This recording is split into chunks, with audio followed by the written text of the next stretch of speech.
Karena alasannya Nabi SAW sedang tak enak badan. Jadi 2 atau 3 hari Nabi SAW pernah tidak solat malam. Sehingga ketika Nabi SAW 2 atau 3 hari tidak solat malam, datanglah seorang wanita yang paling jahat yang pada surah Ad-Duha. A'udzubillahi minasyaitonirrajim. Bismillahirrahmanirrahim.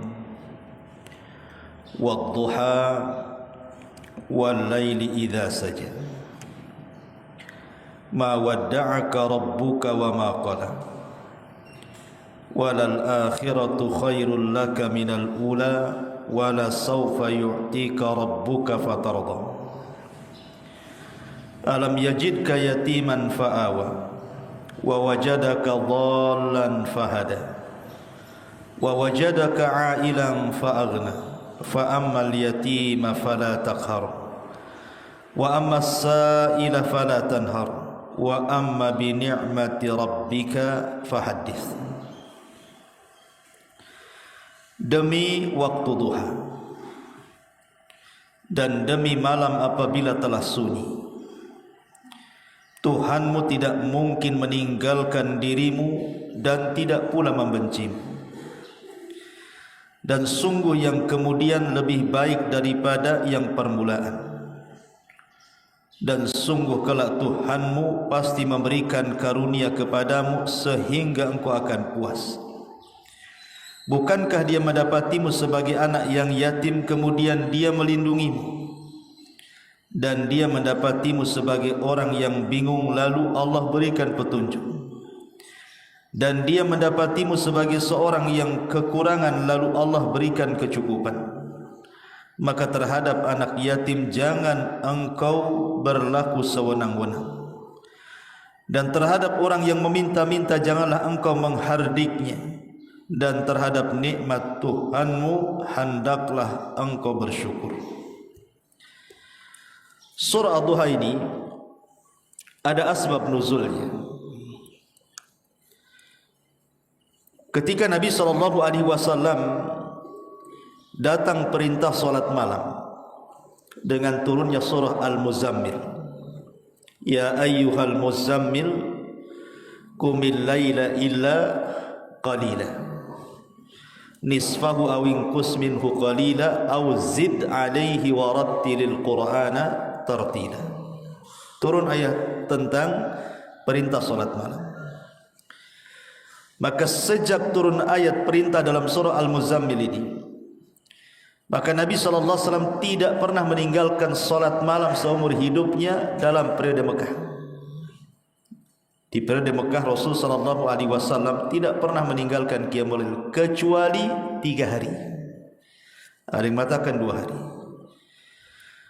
Karena alasannya Nabi SAW sedang tak enak badan. Jadi 2 atau 3 hari Nabi SAW pernah tidak solat malam. Sehingga ketika Nabi SAW 2 atau 3 hari tidak solat malam, datanglah seorang wanita yang paling jahat yang Allah Subhanahu wa taala sebutkan dalam Al-Qur'an, hammalatal hatab. Siapa hammalatal hatab ini? Istri daripada Abu Lahab, namanya Arwa bintu Harbin atau kunyahnya Ummu Jamil. Ummu Jamil atau Arwa bintu Harbin ini kemudian datang kepada Nabi SAW di saat Rasul SAW tidak salat malam dan mengatakan, ya Muhammad aina syaitan. Hai Muhammad, di mana setanmu? Maksudnya Jibril. Kenapa malam ini tak datang? Karena Nabi SAW tiap malam salat malam. Tiba-tiba Rasul sudah 2 atau 3 hari tak salat malam. Jadi Arwa bintu Harbin ngomong, aina syaitanuk, mana setanmu? Maksudnya mana? Katanya makhluk yang setiap malam datang memberikan wahyu kepadamu.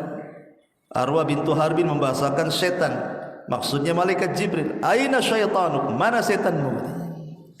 Jangan-jangan setanmu sudah tidak turun lagi kepadamu dan dia mencari orang lain yang akan diangkat jadi nabi dan itu bukan dirimu. Maka ucapan Arwa bintu Harb ini menyebar di tengah masyarakat Quraisy dan membuat sedih Nabi SAW. Maka untuk mengobati hati Nabi SAW turunlah ayat wadduha wal laili idza saja ma wadda'aka rabbuka wa ma qala. Syahidnya ma wadda'aka rabbuka wa ma qala. Rabbmu tidak akan meninggalkan kamu dan dia tidak mungkin membenci. Karena Ummu Jamil mengatakan apa? Di mana setan? Mana Jibril? Bahasanya seperti itu. Kok enggak datang lagi? Jadi Nabi SAW terpikir dengan ucapan itu. Maka Allah Subhanahu wa taala katakan ma wadda'aka rabbuka wa ma qala. Allah tidak mungkin meninggalkan. Seandainya dalam 2-3 hari Jibril tidak turun, bukan berarti Allah mendak meninggalkan kamu dan mencari nabi yang lain. Wa ma qala, begitu juga tidak akan membencimu. Allah akan tetap menyayangimu dan mencintaimu.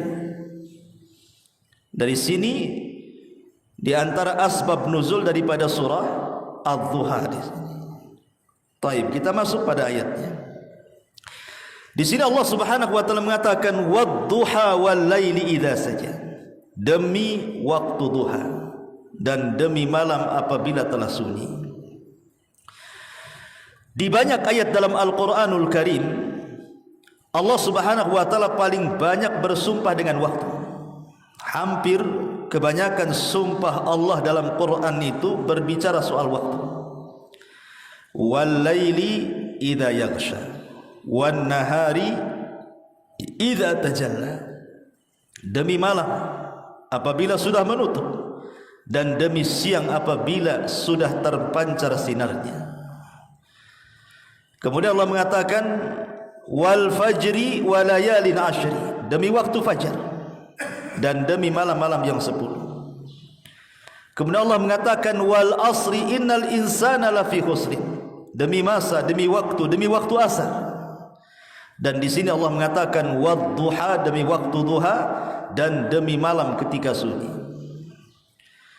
Sering saya ulang-ulang kalau kita belajar tafsir, Allah Subhanahu wa taala tidak mungkin menjadikan sumpah dari makhluknya kecuali makhluk itu memiliki keistimewaan di hadapan Allah. Karena makhluk Allah banyak, kenapa tidak dijadikan sumpah semua? Hanya makhluk-makhluk tertentu saja yang Allah jadikan sumpah. Karena Allah tidak hendak menjadikan makhluknya semuanya dijadikan sumpah, kecuali makhluk itu ada keistimewaannya di hadapan Allah. Dan waktu satu di antara makhluk Allah dan sangat istimewa. Makanya kelak ketika pada hari kiamat, sebelum manusia meletakkan kakinya di titian Siratal Mustaqim, apa kata Nabi SAW? La tazulu qadama 'abdin hatta yus'al an arba. Tidak mungkin bergeser kaki anak Adam sampai ditanya 4 perkara. An umrihi fima afna, tentang umurnya kemana dihabiskan waktu. Wa an syababihi fima abla, waktu mudanya kemana dia lampiaskan waktu muda, waktu. Wa an ilmihi fima amila fi, tentang ilmunya sudahkah dia amalkan. Mencari ilmu butuh waktu, mengamalkannya pun butuh waktu. Wa an malihi min aina iktasabahu wa fima anfaqahu, hartanya dari mana kau dapat, kemana pula kau belanjakan. Cari harta perlu waktu, membelanjakannya pun perlu waktu. Semua akan ditanya. Makanya waktu ini dalam Islam sangat istimewa. Setiap hentakan napas manusia itu akan ditanya di hadapan Allah Subhanahu wa taala. Dari sinilah maka orang yang cerdas adalah orang yang mempersiapkan kehidupannya untuk akhiratnya. Maksudnya memanfaatkan waktunya supaya berkesan untuk akhiratnya. Makanya sering saya katakan, ada manusia, okelah sekarang jam berapa ini? Sekarang jam 5:24. Antum ngaji di sini, alhamdulillah. Waktu antum digunakan untuk ngaji. Tapi di jam yang sama ini, jam 5.24 nih, ada saudara kita yang mungkin tidur, sholat subuh pun tidak, ya. Atau mungkin dia sholat subuh habis itu tidur. Tentu akan berbeda orang-orang yang seperti antum memanfaatkan waktu duduk untuk bermajelis ta'lim, dengan dalam waktu yang sama orang-orang yang meninggalkan sholat subuh kemudian tidur, pertanggungjawabannya akan beda di hadapan Allah Azza wa Jalla. Karena waktu ini sangat penting sekali. Makanya Allah mengatakan fa idza faragta fansab. Kalau sudah selesai melakukan amal soleh yang satu, ada waktu luang, lakukan amal soleh yang lainnya. Kalau bisa, setiap waktu itu adalah nilai manfaat di hadapan Allah Azza wa Jalla. Di sini Allah Subhanahu wa taala bersumpah demi waktu duha dalam Quran. Hanya ada 3 waktu salat yang Allah jadikan sumpah.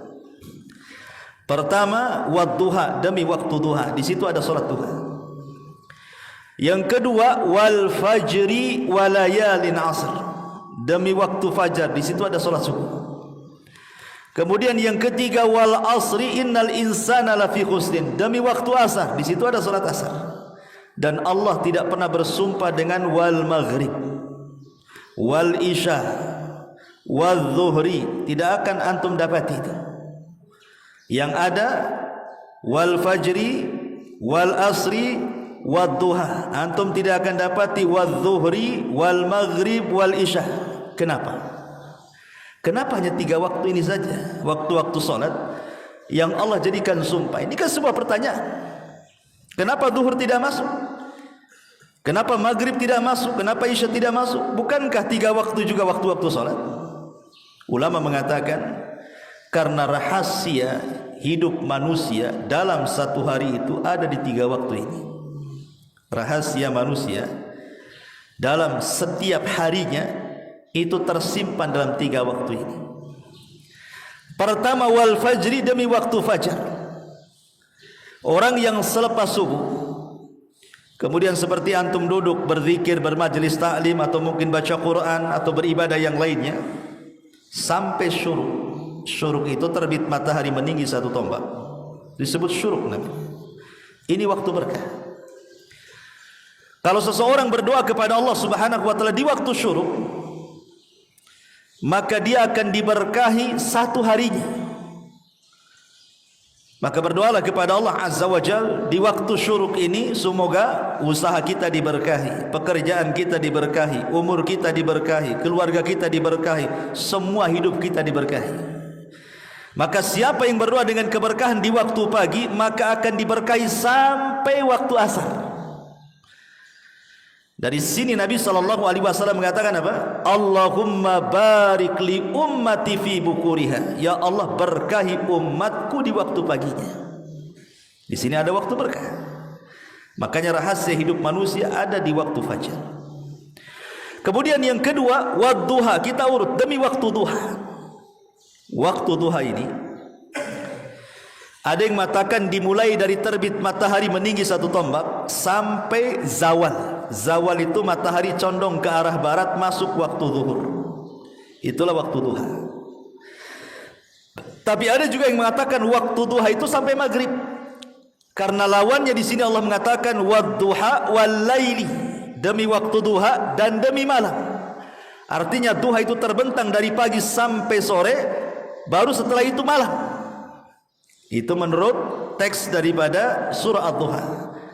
Walaupun pendapat yang kuat waktu duha itu maksudnya mulai terbit matahari meninggi 1 tombak sampai zawal matahari condong ke arah barat, masuk waktu zuhur.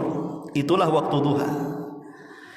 Lah waktu duha ini adalah waktu harakatun nas, waktu di mana manusia itu bergerak.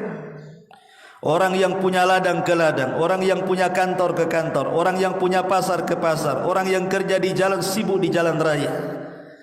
Itu waktu orang bergerak, waktu duha itu. Karena biasanya orang bekerja atau semangat-semangatnya orang bekerja, kerja apa saja, itu waktu di pagi sampai zuhur tuh. Kalau sudah zuhur udah malas biasanya. Itulah harokat manusia di situ, gerakan manusia di situ. Makanya Allah Subhanahu wa taala jadikan sumpah, karena ini waktu bergeraknya manusia.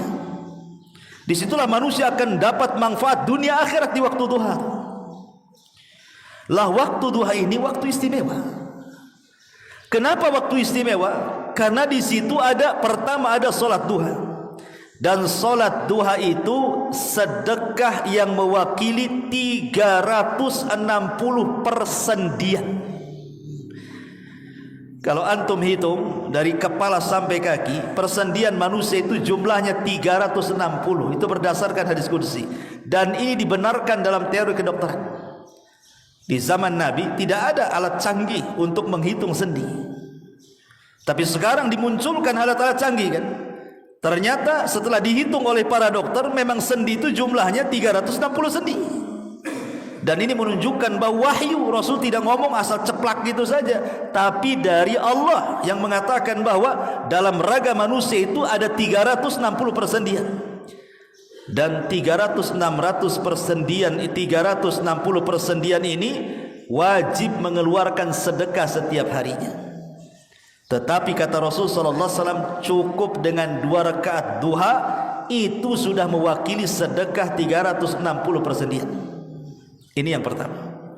Yang kedua, salat duha itu disebut salatul awabin. Salatul awabin itu maksudnya salatnya orang-orang yang bertobat. Jadi salat duha itu disebut oleh Rasul sebagai salatul awabin, salatnya orang-orang yang kembali kepada Allah, orang-orang yang bertobat kepada Allah. Kenapa? Anda perhatikan, waktu duha itu adalah waktu di mana manusia disibukkan dengan dunia. Syaghalatna amwaluna wa ahluna. Kami disibukkan dengan harta-harta kami. Orang mencari dunia itu dimulai waktu duha. Makanya saya katakan dari awal tadi, orang yang punya ladang ke ladang, orang yang punya kantor ke kantor, orang yang punya sawah ke sawah, orang yang punya pasar ke pasar, orang yang kerja bangunan dia ke bangunan, dan begitu seterusnya. Itu waktu bergerak manusia mencari dunia. Dan biasanya orang kalau sudah asik mencari dunia, lupa akhirat. Orang kalau sudah asik mencari dunia, pasti dilupakan akhirat.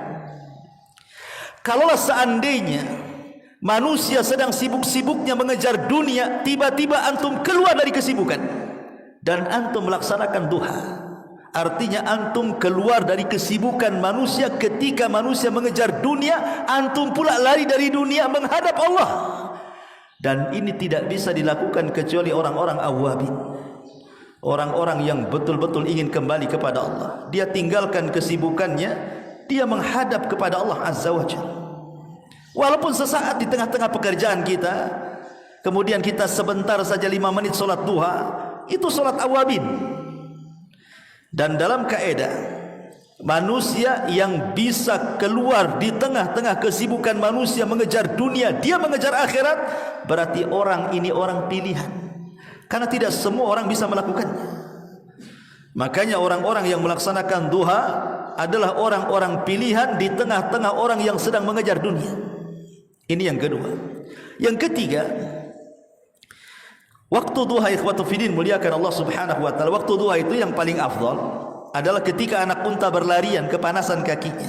Artinya ketika matahari sudah terik memanaskan badan kita, ya jam 10, jam 11 itu afdalnya waktu duha. Ya. Dan Nabi SAW mengatakan, orang yang melaksanakan 4 rakaat duha, Allah akan cukupkan kehidupannya. Dalam hadis qudsi, Allah akan cukupkan kehidupannya. Dari sini ada sebagian orang-orang awam yang menganggap bahwa solat duha itu solat membawa rizki. Nah, sering kita dengar kan, kalau ingin dapat rizki solat duha katanya. Kalau ingin rizkinya dimudahkan, solat duha, perbanyak duha kan itu. Boleh jadi diambil dari makna hadis qudsi tadi, bahwa orang yang melaksanakan 4 rakaat saja, Allah maka akan cukupkan kehidupannya. Kemudian yang terakhir, waktu duha itu ikhwan, kalau orang bisa melaksanakan sampai 12 rakaat, antum bisa melaksanakan solat duha sampai 12 rakaat. Kata Nabi SAW, bunyalahu qasrun fil jannah, akan dibangunkan 1 istana di surga. Inilah keistimewaan duha. Makanya Allah bersumpah wadduha, karena banyak istimewanya waktu duha itu. Kemudian Allah mengatakan walaili idza saja, dan demi waktu malam apabila telah sunyi. Waktu malam adalah waktu yang sangat istimewa, bahkan lebih istimewa dibandingkan duha. Karena solat sunnah yang paling afdal setelah solat wajib itu adalah qiyamul lail. Solat sunnah yang paling afdal setelah solat wajib adalah qiyam al-lail. Makanya banyak peristiwa-peristiwa besar itu terjadi di malam hari. Isra Mi'raj terjadi di malam hari. Turunnya Al-Quran terjadi di malam hari. Inna anzalnahu fi lailatul qadar. Kami turunkan Al-Quran di malam Lailatul Qadar. Maknanya bukan di siang, tapi di malam hari. Ini kan peristiwa yang luar biasa di malam hari. Kemudian malam hari ini Allah katakan dalam surah Muzammil, di mana ayatnya? Inna gimana? Wa asyaddu wat'an wa aqwa mukila. Asyaddu wat'an wa aqwa mukila. Inna nasyi'atal laili hiya asyaddu wat'an wa aqwa mukila. Sesungguhnya waktu malam hari, kata Allah Subhanahu wa taala, hiya asyaddu wat'an. Asyaddu wat'an itu artinya kalau orang bangun di malam hari, kemudian dia beribadah di malam hari, maka itu lebih mampu untuk membersihkan jiwa. Jiwa kita ini akan dibersihkan. Wa aqwa mukila. Bahkan bacaan Al-Quran di malam hari akan lebih berkesan dibandingkan di siang hari. Jadi malam hari itu, kalau kita mau beribadah dengan betul-betul ibadah tafakur kepada Allah Azza wa Jalla, itu lebih berkesan. Bahkan baca Quran pun lebih berkesan. Kenapa demikian? Satu, karena orang yang melakukan ibadah di malam hari akan dijauhkan daripada riya. Mau riya sama siapa? Orang tidur semua. Antum mau riya sama siapa? Kecuali antum live. Allahu Akbar. Mungkin lah kan. Itu lain ceritanya. Tapi umumnya orang ibadah di malam hari itu pasti ikhlas. Tidak mungkin riya. Mau riya sama jangkrik? Tidak mungkin. Ya. Makanya dahulu ada seorang alim namanya Zainul Abidin. Cicit Nabi, bukan cucu, cicit Nabi. Karena namanya Ali Ibn Husain Ibn Ali Ibn Abi Talib, atau disebut dengan Ali As-Sajjad karena ahli sujud sampai disebut Ali As-Sajjad. Julukannya Zainul Abidin, satu-satunya anak Husain yang selamat di Karbala. Anak Husain itu mati semua laki-lakinya di Karbala. Cuman satu yang selamat, namanya Ali Ibn Husain Ibn Ali Ibn Abi Talib, atau dikenal dengan Zainul Abidin.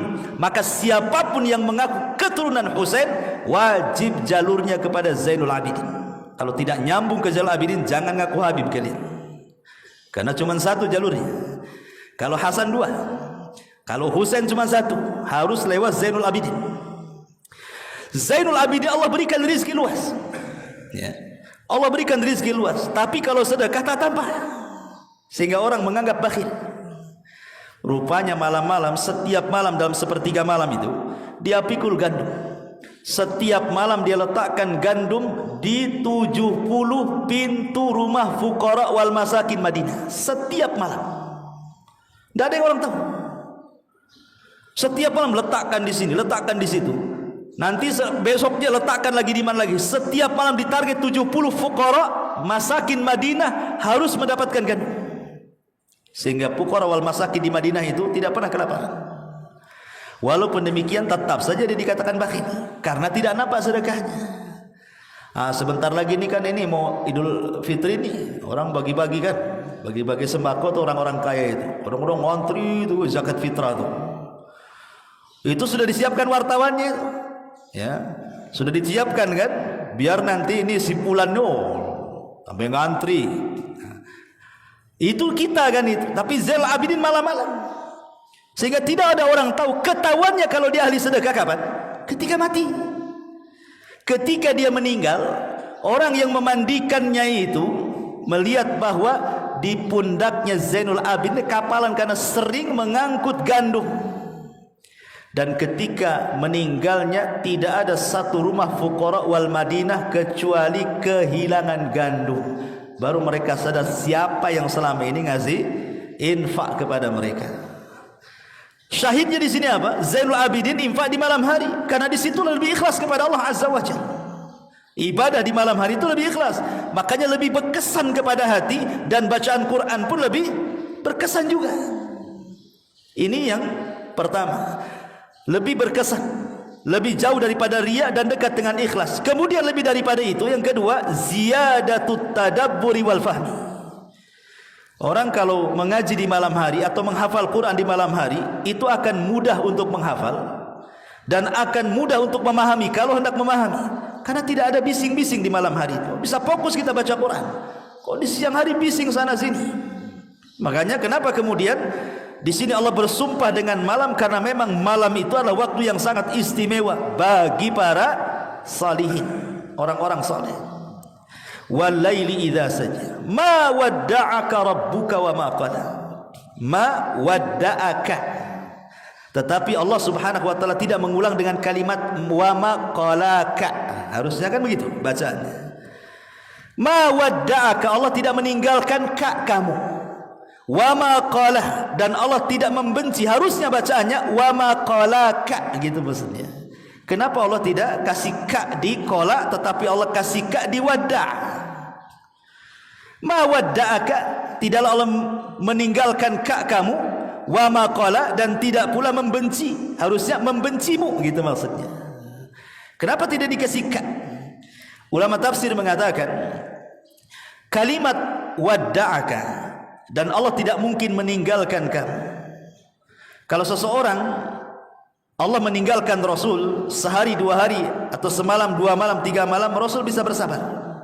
Kalau hanya ditinggalkan, karena tidak mungkin juga Allah meninggalkan.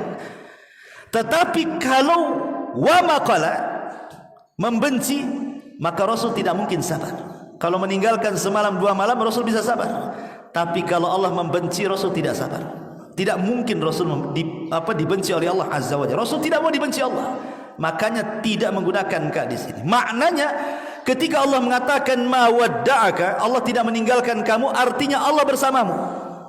Ketika Allah mengatakan wa ma qala, dan Allah tidak membencimu, maknanya Allah mencintaimu. Karena kalimat cinta dengan kebersamaan Allah ini sesuatu yang pasti ada dua-duanya. Kalau sudah dicintai Allah, pasti Allah bersamamu.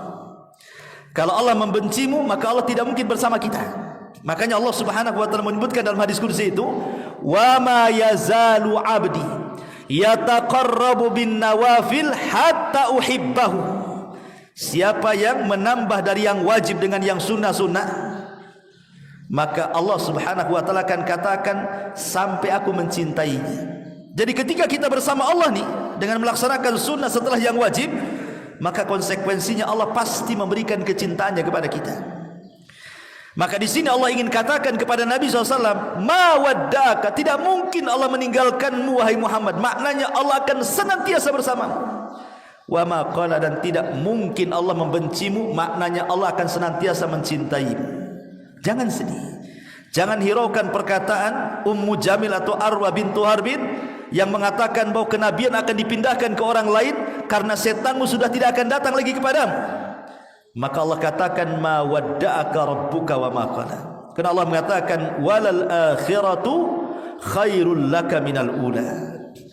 Walal akhiratu khairul laka minal ula, dan sungguh yang kemudian itu lebih baik daripada yang permulaan. Ada 2 penafsiran para ulama. Apa yang dimaksud yang kemudian? Apa yang dimaksud yang permulaan? Maksudnya yang permulaan itu dakwah di Mekah, yang kemudian itu dakwah di kota Madinah. Seolah-olah Allah ingin katakan Madinah itu lebih baik bagimu dibandingkan Mekah. Karena di Mekah ketika berdakwah ditekan Nabi, diintimidasi, diancam, dicaci, dimaki, direndahkan. Di Madinah dimuliakan. Wal akhiratu khairul laka minal ula. Penafsiran yang kedua, wal akhiratu khairul laka minal ula, maksudnya yang kemudian setelah kematian. Dan yang permulaan maksudnya dunia. Maksudnya akhirat itu jauh lebih baik dibandingkan dunia.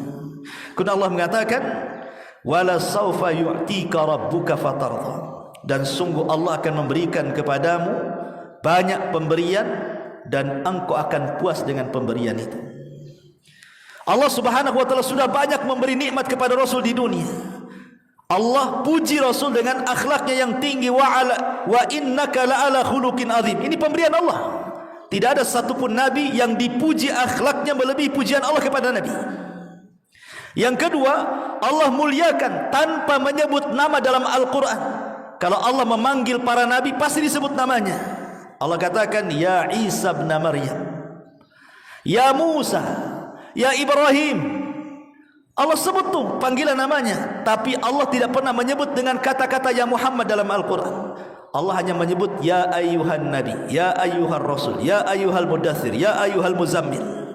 Ketika Allah tidak menyebut secara langsung namanya, menunjukkan Allah memuliakan Nabi, dilebihkan daripada Nabi yang lainnya.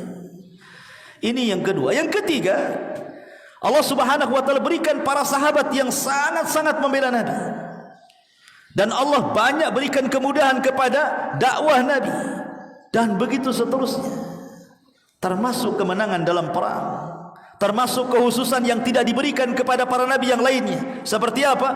Allah tanamkan musuh-musuhnya rasa takut sejauh perjalanan 1 bulan. Jadi kalau Rasul bergerak nih bersama pasukan, musuh sudah ketakutan duluan tuh, belum perang sudah takut tuh. Dan ini kehususan Nabi. Kemudian juga Allah lebihkan bahwa umat Islam ini, umat Rasul, diberikan apa? Keistimewaan boleh solat di mana saja. Tapi kalau umat dulu tidak boleh solat kecuali di tempat ibadah mereka.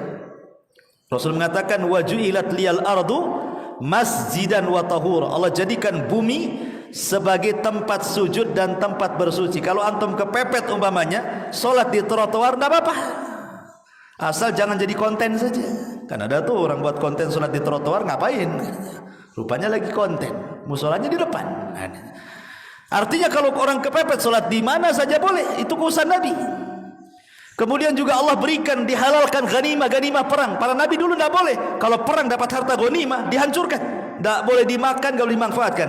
Tapi umat Rasul boleh memanfaatkan harta ghanimah.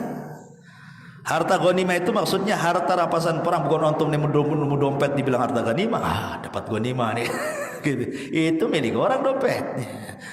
Jadi banyak keistimewaan yang Allah berikan dan juga kepada Rasul dan umatnya, termasuk di akhirat.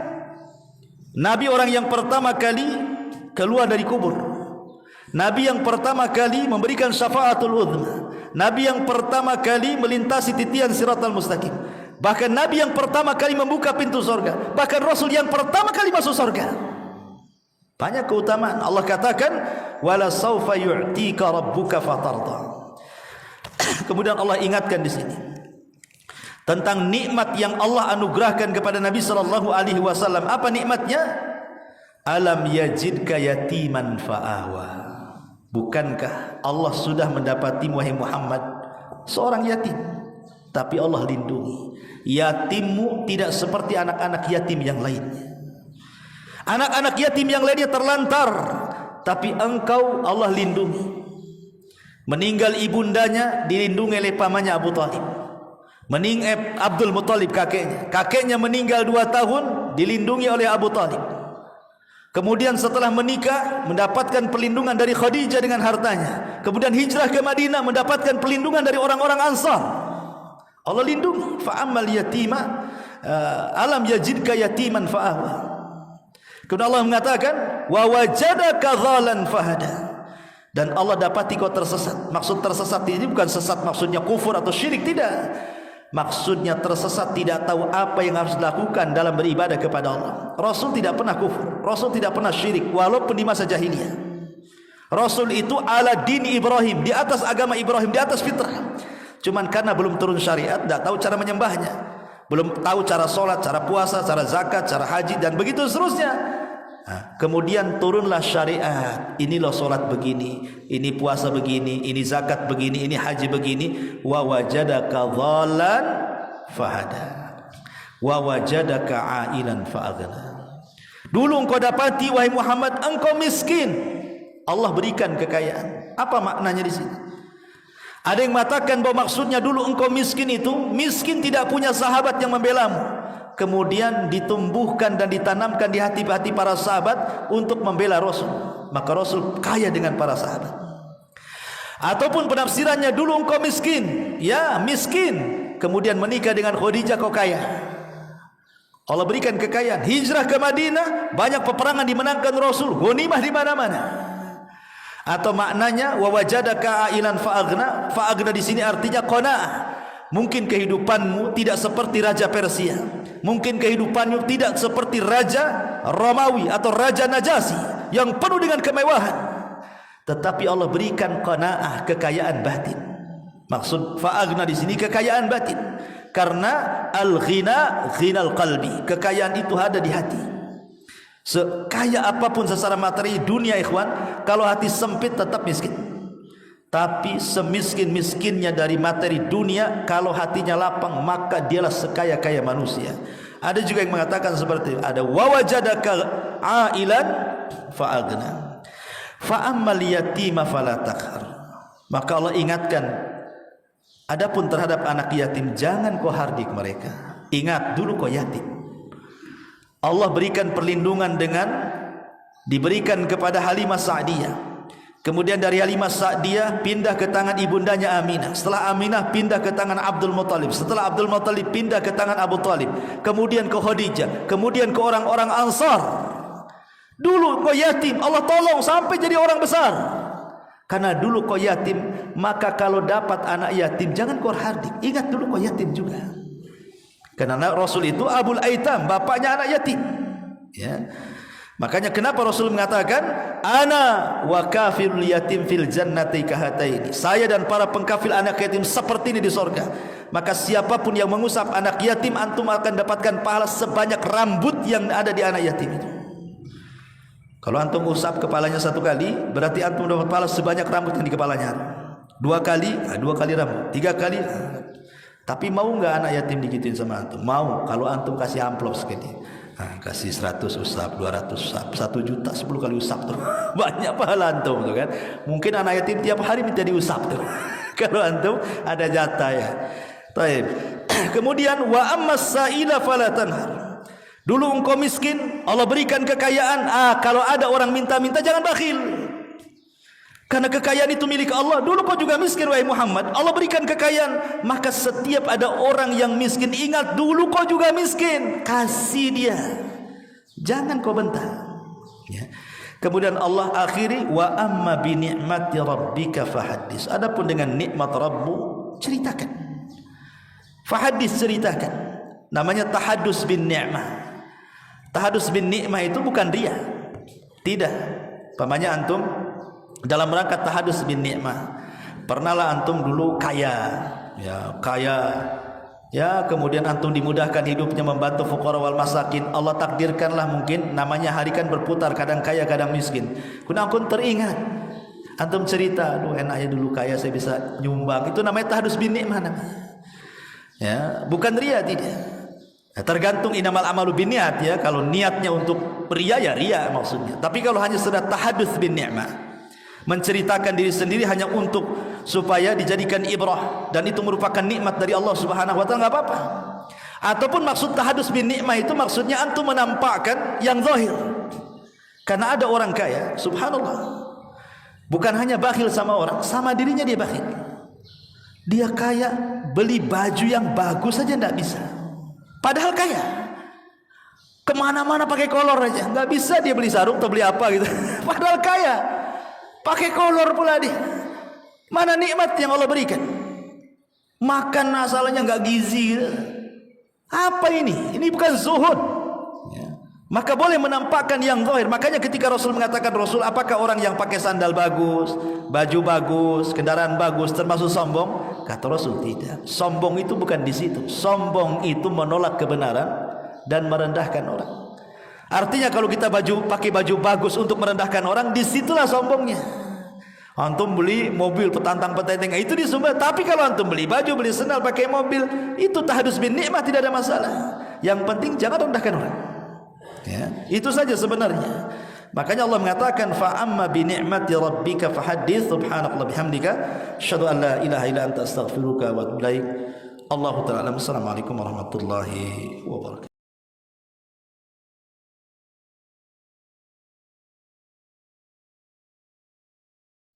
Teman-teman, begitulah penjelasan dari Ustadz Abu Umairah tentang kandungan asbabun nuzul dari surah Ad-Duha. Penjelasan yang sangat luas, penjelasan yang sangat fleksibel, komprehensif, yang dapat dipahami secara akal, mudah dipahami, mudah dimengerti penjelasan beliau, karena beliau menyampaikan penuh dengan ketenangan, keteduhan, dan ilmu yang disampaikan sangatlah baik sekali, sangat bermanfaat bagi kita. Bagaimana kita memahami surah Ad-Duha baik dari segi asbabun nuzul maupun yang lainnya, kaitannya dengan cerita-cerita Nabi Muhammad SAW. Semoga kita manfaat. Kita jumpa di lain waktu. Assalamualaikum warahmatullahi wabarakatuh.